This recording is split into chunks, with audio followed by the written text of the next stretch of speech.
Welcome, ladies and gentlemen, and everyone that can hear the sound of my voice to this week's edition of the Petty and Ill-Informed podcast, where I, your petty and ill-informed host, shall lead our guests on a ever-winding trail of insanity. Joining me, as always, Tom. Yep, totally up for this one. Let's go. Lock up your daughters. Tom Arnold's in town. And Kevin, how are you? I'm doing well. I was wondering, Richard, why you were playing that camp whenever you did that. Yeah, I have no idea what happened there. I was hoping it would pass without comment because I could hear it coming out of my mouth. And it was just one of those things I had no control over whatsoever. I was like, damn, I want this to stop. Why won't it stop? It's my body. Stop doing it. You know, if there's something that goes wrong, I will notice. Yeah. Okay, unless it's me, of course, and then I just want to gloss over it. Yeah. That's how it goes for all of us. So here you're quite the Lothario, Tom. No, I'm not. What are you talking about? Yeah, no, I'm just messing with him. Ladies and gentlemen, Tom is a funny guy, and I like to poke him. How was your week, Tom? Oh man, I got myself. I was a funny guy, and I like to poke him. Yeah, well, I know you poke fun at him, but it sounds like you like to poke him. Okay, Beavis and Butthead, we'll leave you back in the 90s. God, have you seen the movie they did last year? Beavis and Butthead. I was like, oh my God, Beavis and Butthead is back. And they tried modernizing it, and I'm like, no, it doesn't get modernized. It shouldn't be modernized. Beavis and Butthead was a product of its time. It was MTV, it was MTV on form back when MTV used to play music because they used to have a music video in the show. Right, they used to make fun of him. And I remember the Beavis and Butthead movie that came out. Beavis and Butthead Do America, yeah. That was funny. I loved that. Good movie. But the thing about it is I bought the soundtrack for that at the time, and it had a Red Hot Chili Peppers song, "Roller Coaster of Love." It's a great song. It is a great song, and but it's originally sung by another group who must have made the Ohio Players. Wait a minute. Love Roller Coaster. I know who played the original one because I've got it on my phone because I downloaded the wrong one. And it's really hard to find it now. If you're online and you've given up all your CDs and stuff, that's a song. Yeah. It's pretty Ohio hard Players. Yeah. Unless it's on like some video place, like not the official video of it. But interesting point. That movie introduced me to the Red Hot Chili Peppers, and oh really? Yeah, I'd never heard them before that, and they're one of my favorite. Well, they used to be one of my favorite bands. All their modern stuff sucks. Yeah. Well, I know the soundtrack that changed my life was Mortal Kombat, because that was the one that really got me into industrial metal in a big way. Fear Factory were on it, though I think I was already just getting into them.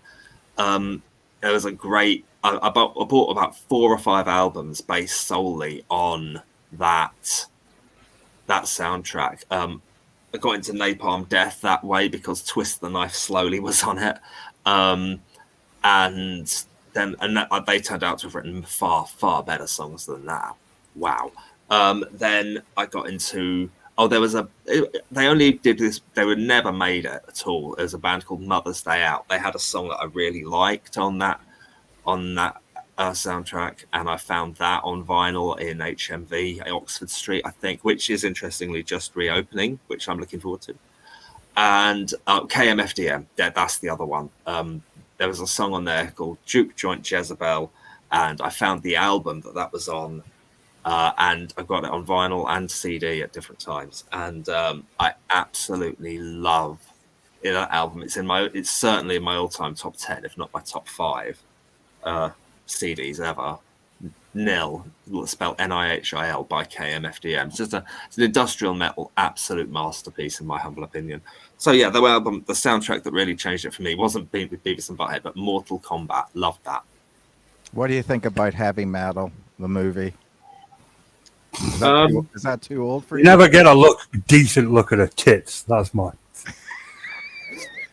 Yeah, I know. The South Park episode is almost better than the movie, but the soundtrack for that the thing. Well, in terms of metal movies, there are some absolute great ones. Anvil, the story of Anvil, is a must watch. That is a wonderful, heartwarming film. Then, no, it really is special. Then This Is Spinal Tap is just one of the greatest comedy films. It's the ultimate collection of set pieces. That film, it's brilliant. That reminds me, Tom. I have a song for you. Okay, and one last shout out to the Metallica song "This Some Kind of Monster." That is a really, really revealing documentary. The insight you get into those four guys and them, well, the three guys and their minds is unbelievable. Metallica, Some Kind of Monster. Big plug for that film. Richard. Yeah. You had a song for me. Yeah, I'm sending it to you now. I completely forgot. My friend from Belgium, who's a massive metalhead, introduced me to this song, and I thought you'd like it. But metal for me is, noise and should be banned outright. But you might enjoy it. Okay, I'm intrigued. I'll check it out after the show for sure. Yeah. I'm with you. I'm with you, Richard. I just don't like metal very much. Oh, I loved it, man. When it's at its best, metal is incredible. I have always loved ska. I'm definitely a ska mod mix, and I'm so happy that a lot of British rappers now, hip hop artists or whatever you want to call them, using old ska beats and rapping over it. It's really I'm just so happy about it. One of the videos I wanted to play was a song like that, but I don't know if we're gonna have time for that today. So we'll probably just comment on it. But ska, hip hop hybrids, reggae hybrids, those different types of things. I mean, I knew Romantic as well. I loved New Order and all those different ABC, those types of bands. But I'm old. That's madness. So I was just going to tell one story about my week before. Kevin, I'm with you. Some of that music from that era, the 80s, some of those tunes. The 80s were the best decade for music. All right, that's undisputable, and I'll die on that hill. Well, even the metal. I mean, the metal was really pop light. You know what I mean? Metal light or whatever. There wasn't some of the stuff like Motley Crue and Poison. I mean, you take stuff like "Look What the Cat Dragged In" by Poison. That is proper hair metal from the 80s, and it's magnificent. Hair bands were the best ever. And I'm so glad. I'm so sad they don't exist anymore. Well, Motley Crue did some great stuff. It's like, disco killed. No. What was it that killed? Punk killed disco and grunge killed hair metal.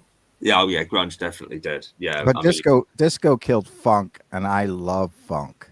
I mean, I love funk. And there were some funk disco crossovers, but if you're talking about the 70s, early 80s, that was the age of funk, and I really, really miss it. Funk was good.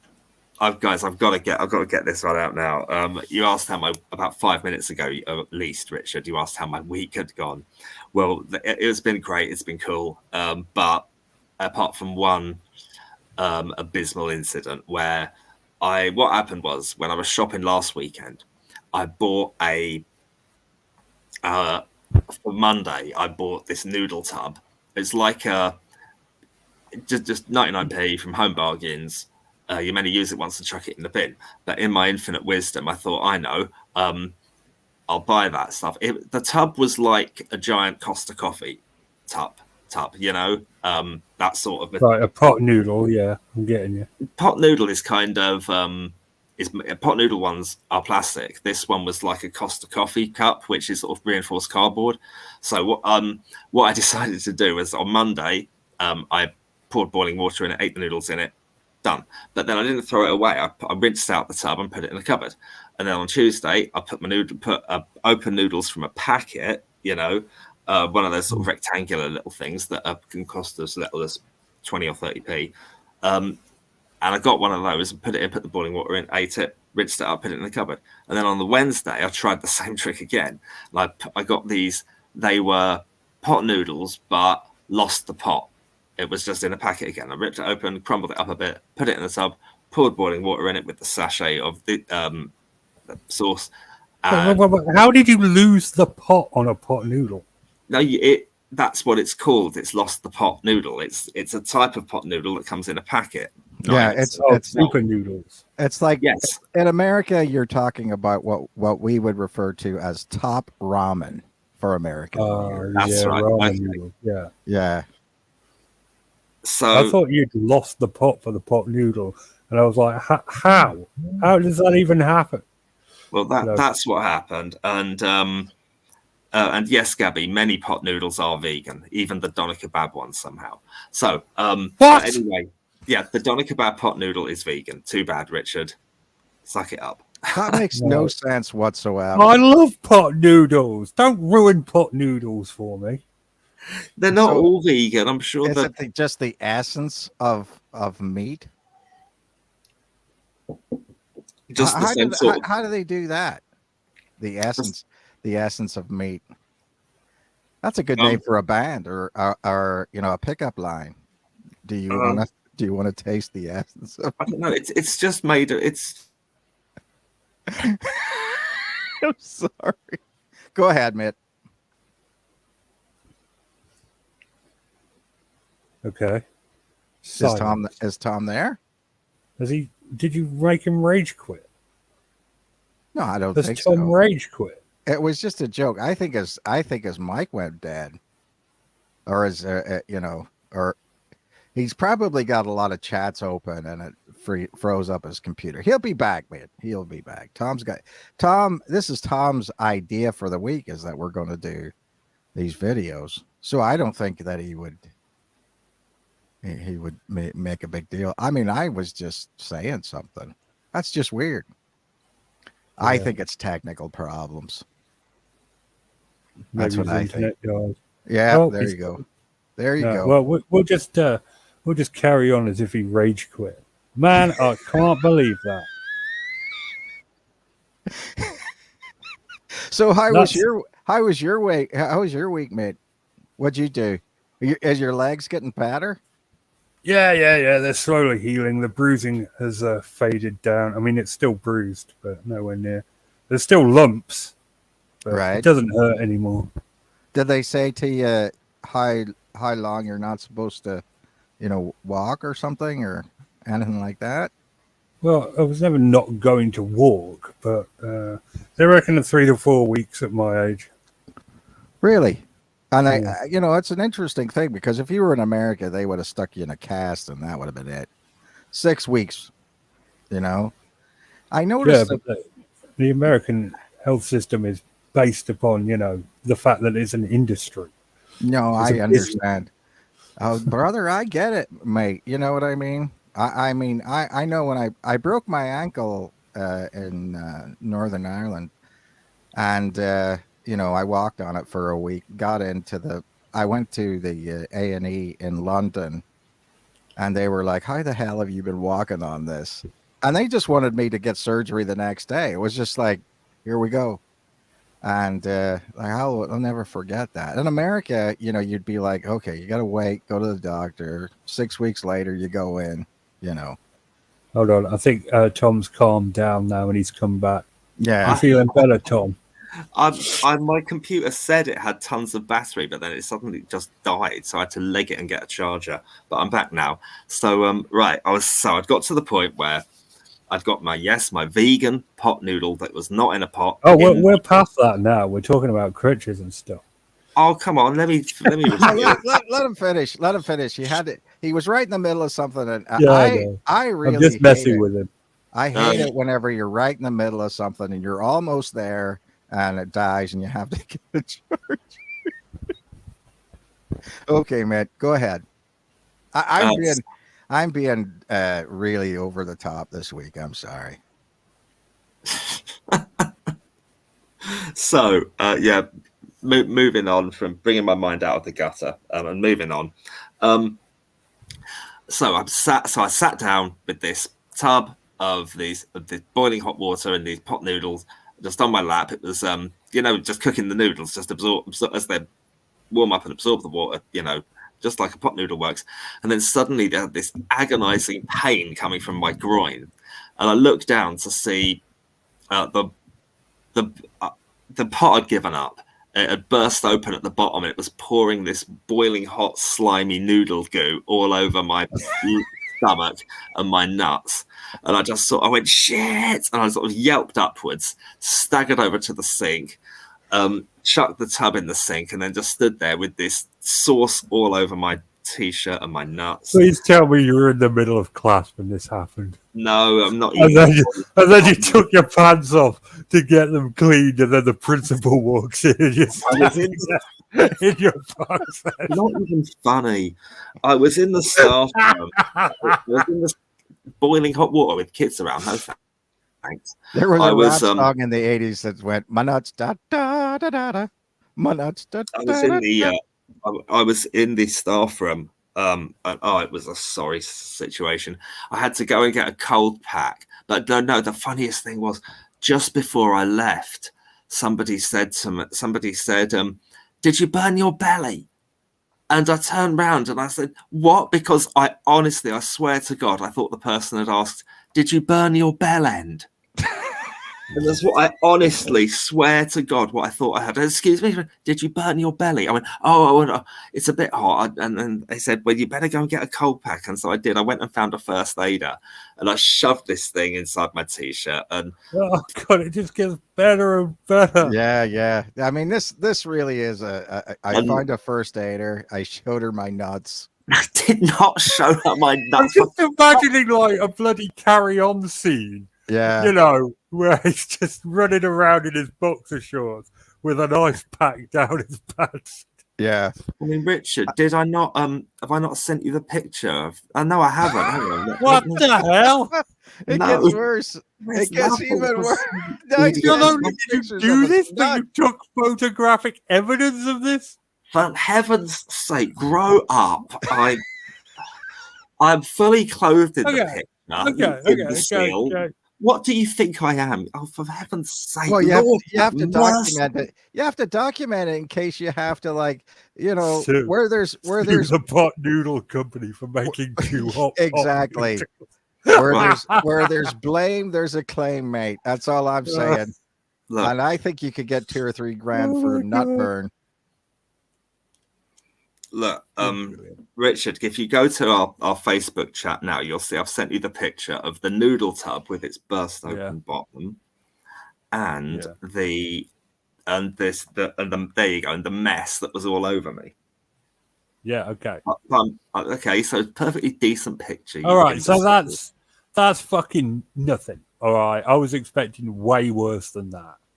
That's just a dribble. It dribbled on you. Well, it was a bloody flood, I'll tell you. I know that Gabby will want to see these pictures, so just give me a second. For heaven's sake. Tom, I'm with you, mate. I'm with you the whole time, except, the way that you tell a story sometimes is very, Okay, so this is the gap right here in this picture. Okay, right. So it's just dribbled out. And there's the... so it's just dribbled on him. No, but boiling water hurts, mate. I'm not gonna do that. I'm surprised that. So you take the ramen noodles and crunch them up, and then you just put water in it. How long do you let them sit? Because you're actually supposed to cook like ramen noodles at boiling temperature for like 3 minutes. Once it gets boiled in there, and then you put it in, because otherwise it doesn't, plump up. The noodles have to plump up a bit, I don't know. When I was in prison, we used to make ramen noodles with like warm tap water, so they were always a little crunchy. Yeah. Did you get used to the crunch? Yeah, you just get used to it. Yeah. Well, I suppose I've undercooked stuff too like that, but I never got commissary, so that was that. Oh yeah. Well, that killed the conversation. We were laughing a minute ago, but... Well, yeah, I mean, prison stories usually go dark really quick. You know what I mean? I have no. I wish I had prison stories that went dark. I wish I was getting raped in the shower or knifed or whatever. But the truth is, I just sat around playing spades for like months. No, it's the thing that I'll say about jail is it's super boring. It's so boring. Yeah. Ugh. And you go to prison and you're like, oh, this is it. I'm going to get raped. I'm going to get knifed. I'm really lucky to get out of here with my life. It's all lies. It's all lies. Everyone just sits around playing cards all day. Yeah, but we're not talking about super. I mean, if you're in federal prison, I don't think it's that bad. If you're in jail, it's probably not that bad. But if you're in state prison, that's probably pretty bad. What's that noise? It sounds like. It sounds like Tom's pouring boiling water on himself again. Yeah, it sounds like a dog lapping at a bowl. I mean, that's the cleanest way that I could say what that sounds like. I'm not making any noise. Oh, his mic's fucked. Yeah, your mic is making a lapping sound. That's all I'm going to say about that. Not mine. Mine is. Yeah. Well, now you're it's all broken up. It's all digitized or something. Oh. You sound like a Dalek, mate. Exterminate. I poured hot water on my balls. I'll mute and unmute. That's the first thing I can try. There. Do Daleks even have... No. Daleks have nuts. That's the knobs on the side of the thing that looks like a skirt. Oh. That's why you got to kick them right there. Is that their weakness in having boiling water poured on that? Well, their weakness... Sounds like he's giving head lessons. Good worker. Well, I wasn't going to say it. It does sound suspect. Is it me? Is it me that's making that noise? Hold on. No, it's Tom. Well, I don't. I'm gonna leave the studio and come back, or reboot the bloody computer again if I have to. All right. Ba ba ba ba. Oh, he's rage quit again. Dave. Yeah, he's really not having a good night tonight. No, it's not. Well, anytime you burn your nuts, it's not a good day. I feel kind of bad about that because he was so looking forward to telling that story, but I couldn't help myself. No, I know. I mean, we, it was unkind. It was unkind of us because we stopped his flow, as it were. You know what I mean? Yeah. And we should have just let him tell the story without getting involved with it.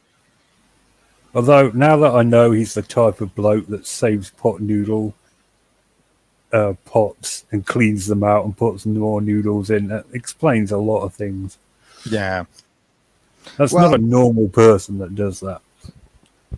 Well, yeah, I mean, you could do that with just some glass or not glass, but like a metal thing or one of those thermally insulated,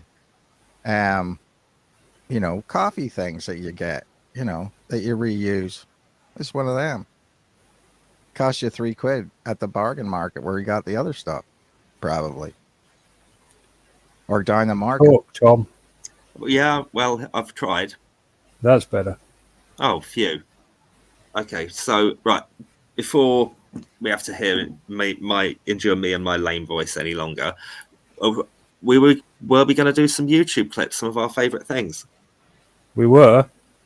Well, we weren't sashaying to the topic just yet, though.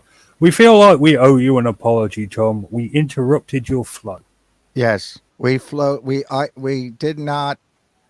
did not go with the flow on that one. You're all good, guys. I was done. I'd finished my lame story. I wasn't badly burnt. I was fine. It was just a bit embarrassing for this guy called Mark asked me, was it just your tummy that was burnt? A bit awkward. I said, yeah, just that. Thank you. I'm fine. So he did directly ask if there were any other sufferings, which I'm pleased to say there were not. Well, this so is you didn't burn your cock. That's what you're saying. No, that's exactly what I'm saying in not so many words. Yes. One of the story. I have a story about people burning their cock, and oh Christ! No, I'm just saying. One time we were up in Belfast, and some guy, there's a certain. Not a lot of people know this. There's a certain way you have to throw a Molotov cocktail. Oh no! And most people do not know the way to do it. So this guy, was trying to like crick his arm back. He's got the thing tilted, throws it over his head, which is the worst thing you could do. It spilled over and just went down the front of his pants and burned his cock. That's how that went. and of course, then at that point in time, you have to go over and pat it out. So we're beating on his cock. Anyway, that's how that went. So you're lucky that it wasn't on fire, Tom, because if you were doing that, somebody would have had to come over, beat your cock to get the flames out. So you're lucky. That sounds ridiculous. Oh my word. Well, yeah, I'm just saying that, as with all things, movies are not accurate as far as how you need to do things. I think they put that in there on purpose. So, it becomes an issue. What does? Well, it just becomes an issue. People do things like in the movies, and then, it's, it's wrong. And that's all I'm saying. Don't take your advice on what to do from TV or movies. God, what one particular example I have of that. People often say, "Oh, porn, it teaches kids all the wrong things about sex. It's a really bad influence on people." Well, you know what? I've come to the opinion that Hollywood isn't actually any better. Hollywood gives you so many false depictions about sex, kissing, and romance, and what makes a marriage work, and things like that. It really doesn't do the world any favors. Let me give you a couple of examples. Whenever anyone almost always, whenever anyone kisses in a Hollywood film, it's a picture perfect Kodak moment. The stars are sparkling, the magic is in the air, blah, blah, blah, blah. But most of the time, it's not like that. You can miss, you can bump into people, it can be all teeth, it can go wrong, it can be awkward, it can be very badly timed. What the hell did I come back to? We're talking about how unrealistic Hollywood movies are for certain things. And when they depict sex in mainstream films, it's never like, so rarely does it ever go wrong, like someone bumps their head on the wall, or they accidentally fall off the bed, or the cat turns up halfway through, or one of those things that tend to happen in real life. They never have any trouble getting it in either. Yeah, well, exactly. All of those things. It was always like magic, and I mean, think of in the first sex I saw in a mainstream film was in Terminator 2, when Sarah Connor and Kyle Reese make love in that hotel room, and it's done so tenderly and gently and intimately. Was that not Terminator 1? Yes, of course. Sorry, it is Terminator 1. You're right. Rookie error. Perish the thought. So that sort of things, they're all a bit ultra perfect, and it really isn't always like that in real life. Exactly as you point out, Richard, it's not always a bed of roses. So it's just the little awkward things. They they rarely depict those awkward things. I can tell you when they got it right in a film called, I think it's The Breakup, Vince Vaughn and maybe what's that? Jennifer Aniston. I'm not sure, but that film that was really, really good because that was very much how it really is. I don't want you to do the dishes. I want you to want to do the dishes. Why would I want to do the dishes? It was really nuanced, I thought, and depicted how things really are. Not really so much sexually, but just in terms of the day-to-day trials. So was she saying this? Was she saying this in the midst of a sexual act? No. Lord have mercy. What is wrong with you tonight, Kevin? Well, no, I'm just saying you were talking about sex, and then the most accurately depicted sex was in that movie. No, I was talking about the bigger picture of Hollywood normally failing to portray things realistically in terms of all things. I'll tell you what doesn't portray things realistically: porn films. That's what doesn't represent things realistically. I was a handyman for many years, and let me tell you, there's hardly any women that are like, oh, I don't have any money, however will I pay you? And the ones that do, you don't want to touch them. Yeah. I almost laughed beer all over my keyboard. Same thing. I used to deliver pizza, and I never actually got to say, here's the pizza, and here's the Who ordered the double meat?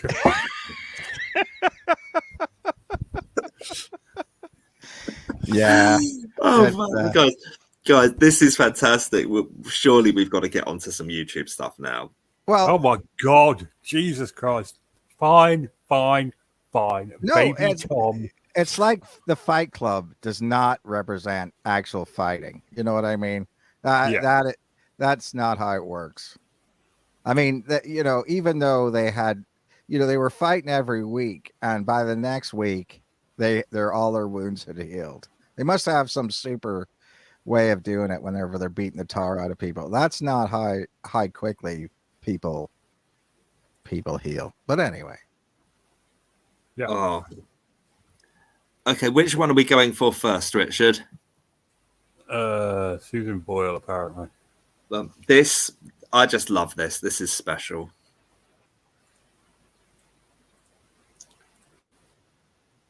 Can you hear that? No, there's no volume. Ugh, of course there's no volume. Why would there be volume?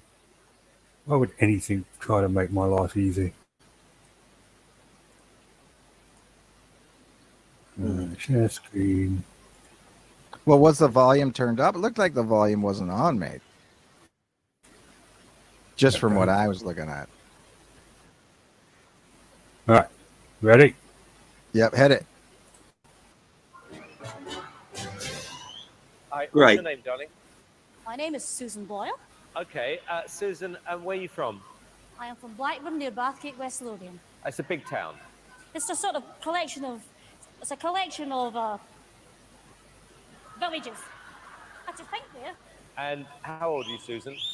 I am 47. And that's just one side of me.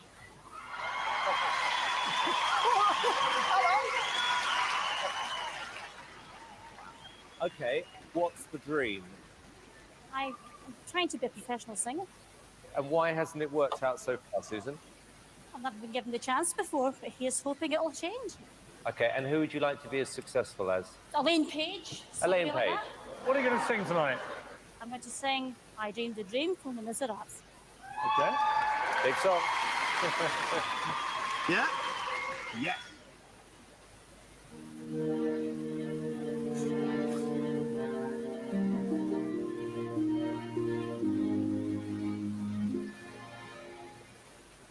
I dreamed a dream in time gone by.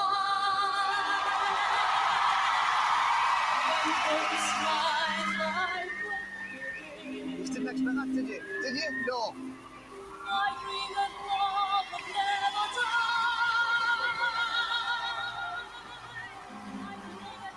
I dreamed that God would be forever. Are you going to say anything, or just watching the whole thing? Oh no, I didn't want to say, but I mean, why aren't you famous? Because she's from Bathgate, mate. You know what I mean? From Wales. She's from Scotland. Oh. And if you're from Bathgate, you're not, there's nothing around there. Collection of Villages is actually giving it a lot more credit for that. You know what I mean? She was probably a hit down a karaoke machine on a Saturday night, though. You know what I mean? But I think that there's a lot of people that sing very, very well that never get any credit for that. Especially, Susan Boyle's not an oil painting, is she? You know what I mean? It was just amazing. I mean, I well up sometimes when I watch this. The sort of vibrato that she puts in the sustain in those high notes is absolutely amazing. She just carries it perfectly. We don't need to watch the whole thing. We can, we get the idea that she absolutely nails it. Yeah, but what I say about what's it called there? The X Factor. Yes. Is it the X Factor? I think it was Britain's Got Talent. Oh, Britain's Got Talent. Okay, there you go. Pierce Morgan and the other cat. What's it? And Simon, yeah. Simon. I mean, there's a couple of assholes right there. Oh yeah. I hate Pierce Morgan. I hate Piers Morgan as well. The only person I hate more than Piers Morgan is probably Katie Hopkins. Oh, okay. Now this one is a real favorite of mine. I can watch this over and over again. Richard, if you go to exactly 9 minutes, and just then you play the summary, there it goes. Yeah, there you go. So far, Tom, the first one wasn't actually a YouTube video; it was a TV show. Well, it's on YouTube though. Yeah, it's just a clip from a TV show. Right. Well, that's what the majority of YouTube videos are. Never mind. Nitpicking goit. Yeah, stop nitpicking, Tom. I mean, all right, here we go. Richard. Here we go.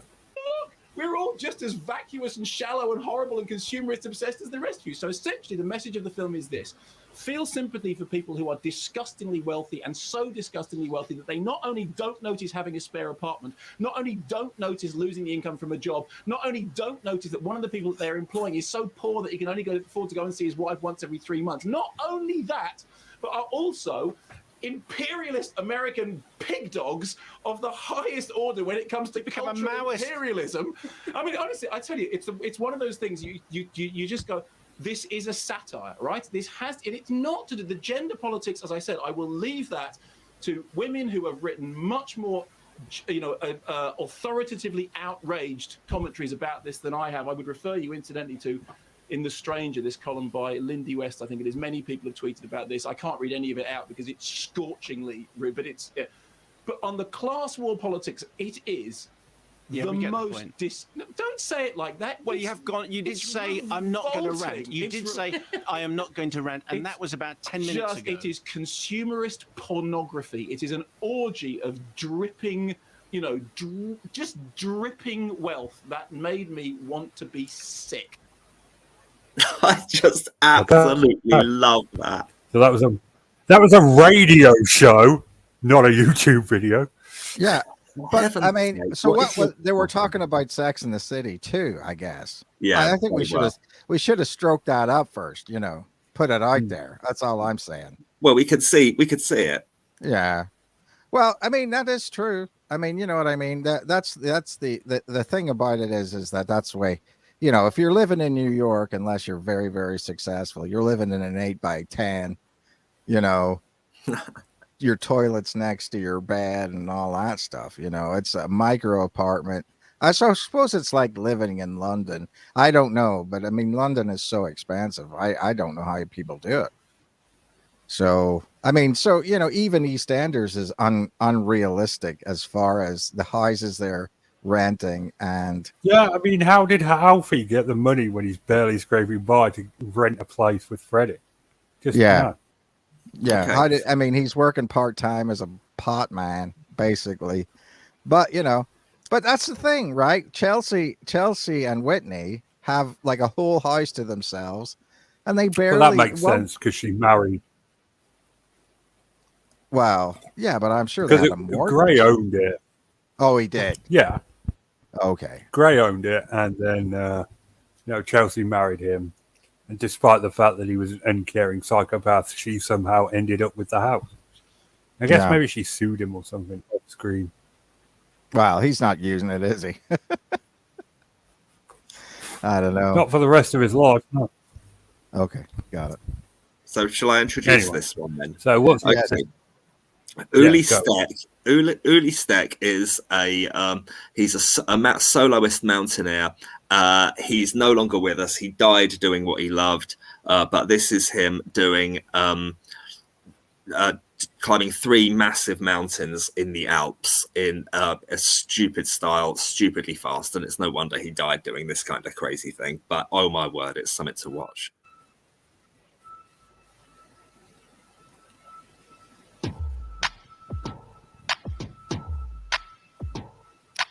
Did you order the pepperoni pizza? Any chance we can go for the big one for you?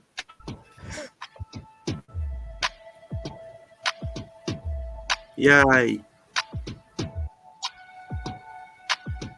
That's pronounced Granduras, by the way.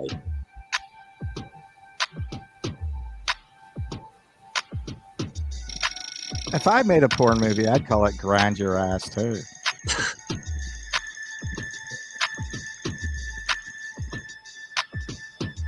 That's a pretty cool mountain.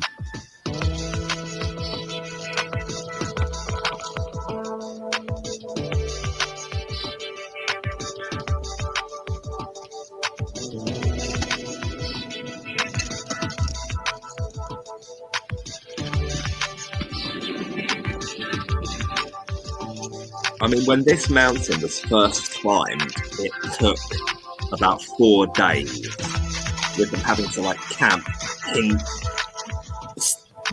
pinned to the rock face basically overnight.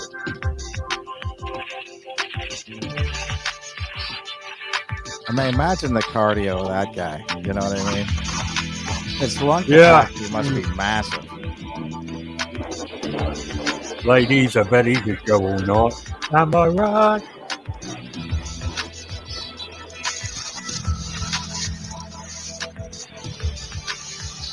Okay, so he's climbing a mountain. Still climbing a mountain. Oh, he's reached the top. He's looking at his watch. Yeah, first thing I do when I get to the top as well. Yeah, 2 hours and 47 minutes. That's crazy.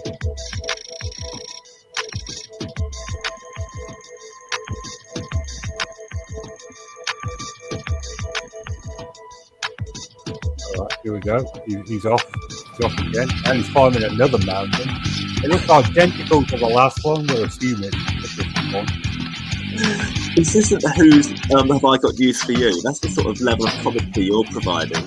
But actually, I mean, I look at it like this. The music changed, so that's good.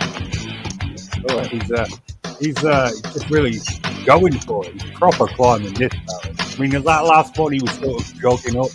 This one he's just going, yeah.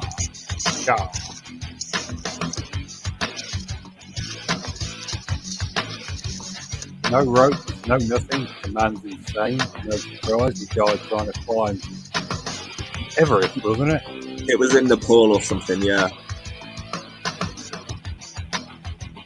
2 hours up that vertical wall, 3,000 meters. This man's insane. Yeah, it's crazy what he can do. This was 4,000 meters, 4,500 just about.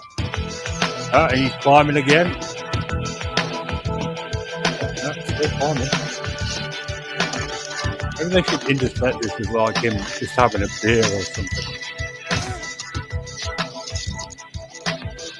Oh, look at that. Look at that. He's a monkey. He's a spider monkey.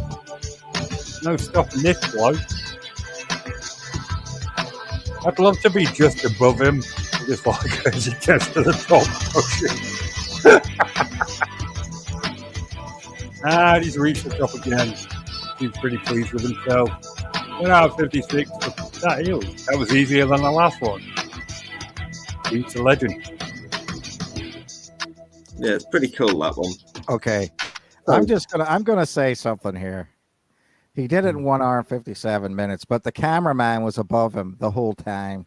So I'm just going to say that cameraman was the shit, because he had to do it in 1 hour and 47 minutes and carry a camera. Nobody ever gives the cameraman any credit. Pellux. It's not that. They have different camera people at different points on the route, don't they? And probably drones doing some of it. Well, yeah, no, the final thing would be a drone, yeah. But I mean, you know, when you're next to him and all that. So you're saying that they pre-staged cameraman?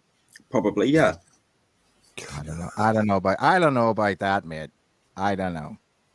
Well, that's what they did for one of my favorite films. My favorite documentary I've ever seen is called Free Solo. It won the Oscar for Best Documentary the year it came out. It was a couple of years before COVID, I think. It's on if anyone's got Disney Plus, it's on National Geographic. It's called Free Solo, and it's about a guy who does that not in the winter with ice equipment, but in up El Capitan. This guy called Alex Honnold free solos El Capitan in Yosemite, and climbs this vertical cliff face. It's absolutely unreal to see. He does this, and that they did for that. They had different cameramen and drones stationed at various places on the route. Yeah. Well, do you remember that film that they had? I don't know what it's called, like Deep Blue or something like that, where they had the free divers that went down and got down to like amazing depths, and then they had this. I mean, they did it with like holding their breath, and they got down to amazing depths, and then they had to swim up. I don't know. It was a movie. Look it up. I think it's called Deep Blue, but it might not be Deep Blue. But it's about divers who don't use anything but holding their breath. It's an amazing thing. I mean, they do get to the. I mean, there are people in the world that can do just amazing things, and I think that that's super dangerous because, I mean, I don't know how they don't get the bends. Oh my word! I can't. I mean, the bends is caused by the trimix, isn't it? No, not using trimix is what causes the bends. Well, when you go down with compressed air, that's what causes the bends. Because you've got to acclimatize. If you just do it with the air in your lungs, then you should theoretically be fine. Yeah. Well, maybe that's the point. I always thought that when the deeper you go, the more pressure there is on your body, the more nitrous you get in your blood, or nitrogen. I don't know how it works. I'm sure it'll be a discussion point in the film. I'm sure. Right. That's it. So I always say, just use caution when you're going down. Well, yeah. Oh, damn! There goes my plans for the summer holiday. I was going to go dive in and touch them. I was going for the bottom of the Mariana Trench. Me. Yeah, that would be that would be good if you could do that, Tom, because that's a little bit of pressure. Under pressure. This is one of my favorite channels. This is Frederick Knudsen. He does documentaries on historical events and other YouTubers. The Battle of May Island, hilarious. Yeah. Deep Blue, that was the chess computer. Yeah. Austrian wine poisoning. This was this huge thing that I didn't know anything about. The Percat Cafe in Boston. That was ridiculous. Yeah, no, Down the Rabbit Hole is a really good channel. Mm-hmm. It is. It's Wings of Redemption. Everyone knows who Wings of Redemption is. That's good. I haven't seen that. No, that's Wings of Desire. No, what's I don't know Wings of Redemption. You don't know Wings of Redemption, dude? What are you doing on the internet? He's like the ultimate. He's like the third biggest lolcow on the internet. Okay. Basically, if you're a bastard like me and like to point and laugh at other people, then Wings of Redemption is the dude you want to point and laugh at. Okay. The dude got in on YouTube at the ground floor, right? Was one of the first gamers on the platform, made bank, pissed it all away. Now everyone hates him because he was he's a really toxic person. He switched to live streaming, which means you can edit a YouTube video, but if you live stream, people see who you really are, and who he was a cunt, and now everyone makes fun of him. Good stuff. Okay, sounds charming. What's the documentary? Do people still? I mean, so he's basically still popular, but then because people, he is popular, but he's not popular on his own channel. He's popular on other people's channels. Okay, so, but that's that thing where people still have to watch it. I mean, I'm sure if it's a monetized channel, he's still doing all right. Yeah, see, the Final Fantasy house, that's a good rabbit hole to go down. Yeah. Spoody. What was that last one? It looked like Zippy from Rainbow. Digital Homicide. It was a YouTube channel. Well, it was Jim Sterling versus a games company. But yeah, Spoony is a cautionary tale for anyone that ever tries to become famous on the internet. But yeah, this is one of my favorite channels, Frederick Knudsen. Good stuff. Love it. Another one of my favorite channels, Turkey Tom. Turkey Tom's a commentary channel, does videos about other YouTubers. Half of these people I've never heard of, but I enjoy watching the videos. You can see all kinds of other streamers, other servers. Daniel Larson, there's another lol cow. But he's more of a horror cow, really, because he's actually dangerous. Yeah, good stuff. Enjoy it. I like long-winded YouTube videos. I can't be arsed. I'm not sitting down for anything less than 20 minutes. Let me tell you. And my last one is That Chapter. This is possibly my favorite YouTube channel. Does true crime stories. And he's Irish. Way more Irish than Kevin is. Oh, yes. And he's just really cool. And his videos are fantastic. He really puts the effort in. Cannot recommend enough. 10 out of 10. I think channels that I like, I haven't got any queued up to demonstrate or anything. Map Men, they're always entertaining and they seem to know their stuff. And my son was really, really nuts on Jeff Marshall, who's a massive fan of the London Underground and British Rail and all things trains.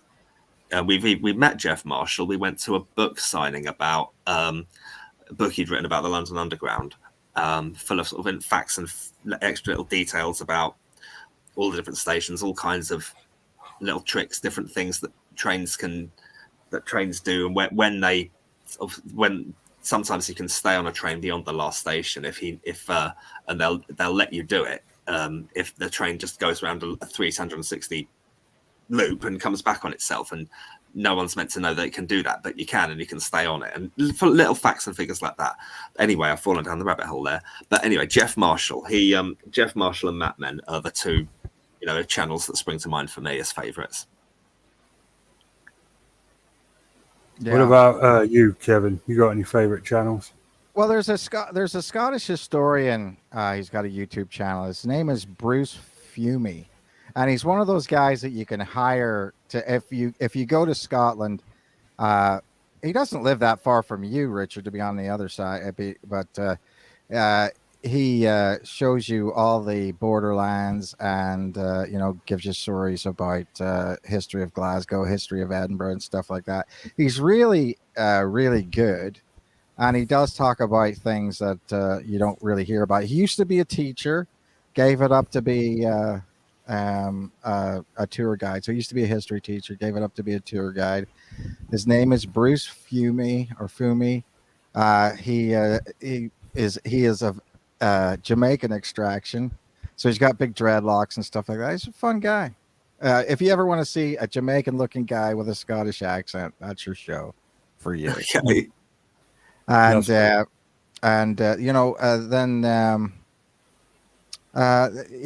the one I look at the most. I mean, other things I look up videos, music videos, and that's it. But there's no point in playing that,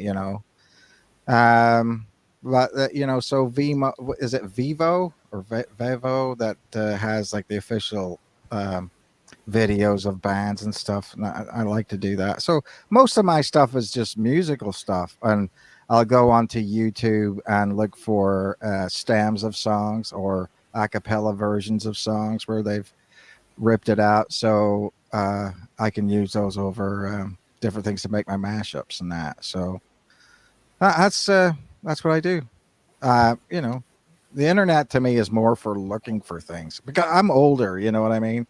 I'm like one of those people who doesn't do much. I will say though that I get a lot of my news from the internet. You know, no, I don't trust. I mean, it's not that I don't trust. It's not that I don't trust major networks, but it's just I like it whenever YouTubers like they have a show. They're trying to do it in a media way, but they're concise with the thing.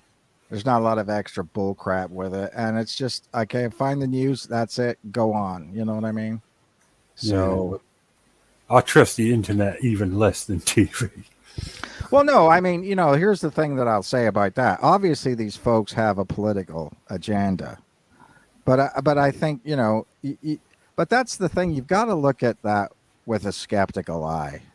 I mean, well, this is a true story.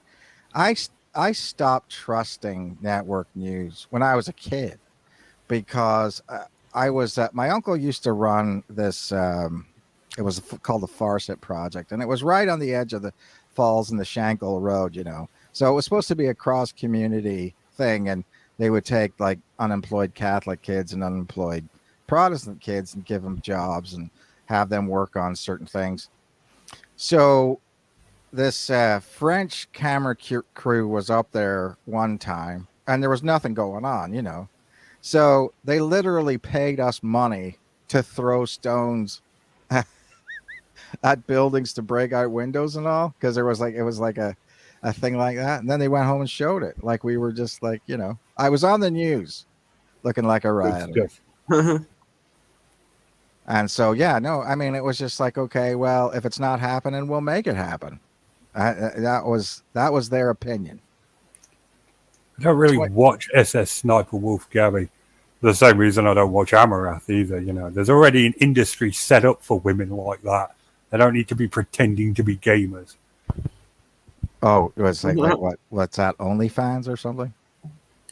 Well, the adult entertainment industry. They don't need to be bloody on Twitch pretending they're gamers, or what is Amarath does, ASMR. It's ridiculous. Well, I mean, maybe they're doing it because that's how their families justify it. You know what I mean? I can imagine it's hard to be like, there was some story about some lady that got found out that, that she was an internet model and blah, blah, blah, but she was just doing OnlyFans, and her family freaked out. I mean, I don't even know what OnlyFans is. I don't know if what do they do? It's basically a porn site. Oh, okay. So they tape themselves having sex, or do they just... Yeah, but it's behind a paywall, and that's just silly to me. You just type in tits into Google, and you can see as many as you want. Who cares? Yeah. What do you need to pay for it? Why do people pay for it? First of all, to my knowledge, OnlyFans doesn't just do porn; it does loads of other types of things as well. Yeah, but what's its main selling point? And the other thing is, why would you pay for it? Well, actually, there's a growing. I was listening to on Radio 4 Women's Hour. Watch yourself, now, I meant. No, Kevin. No. Let him finish. Okay. I was listening to Women's Hour on Radio 4. Perfectly wholesome, and they interviewed a female porn director, Erica Lust, and she said that more and more people are believing that if you view porn ethically, then you should pay for it, and you can subscribe, and if you do, then you also get and subscribe to the right people, you get guarantees that the actors involved are treated kindly, fairly, respectfully, and so on. And that actually sounds like, if you're going to do porn, that sounds like, the most advisable way to do it. It was a really interesting interview. It's on BBC Sounds. It's really interesting. Let the record show Tom is the expert on porn on this webcast. Hardly. I defer to Erica Lust, Women's Hour. What's your OnlyFans handle? Can we look at it? Is that what is? Jeez. Okay. You know what? No. We're not gonna. So, Kevin, what do you want to talk about next week? I don't know, Mitt. Let's see what's coming up. Well, I definitely will not be around because we're on holiday. Oh, okay. Well, it is Memorial. Is it Memorial Day weekend this weekend or is it next week? I don't know. Doesn't matter. Anyway, I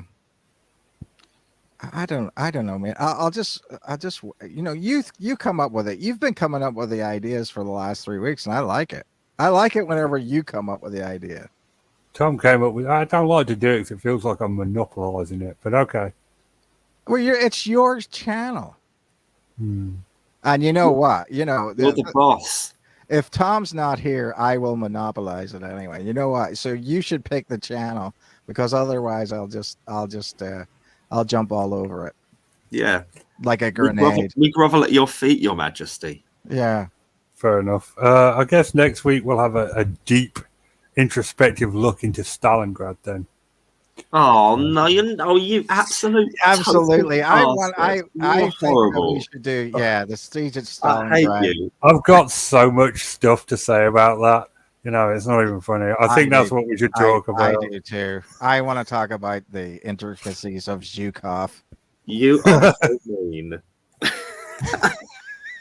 Oh, you guys, you're awesome. You're legends. Game on. All right. I guess we should talk about society types, democracy versus communism versus fascism. Yeah. What, if any. Yeah. I think that's an interesting thing.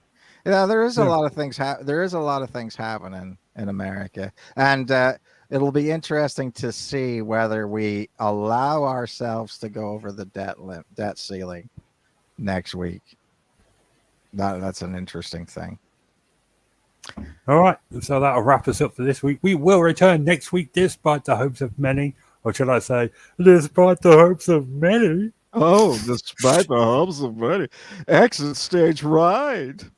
Good night, everyone. Night. Good night.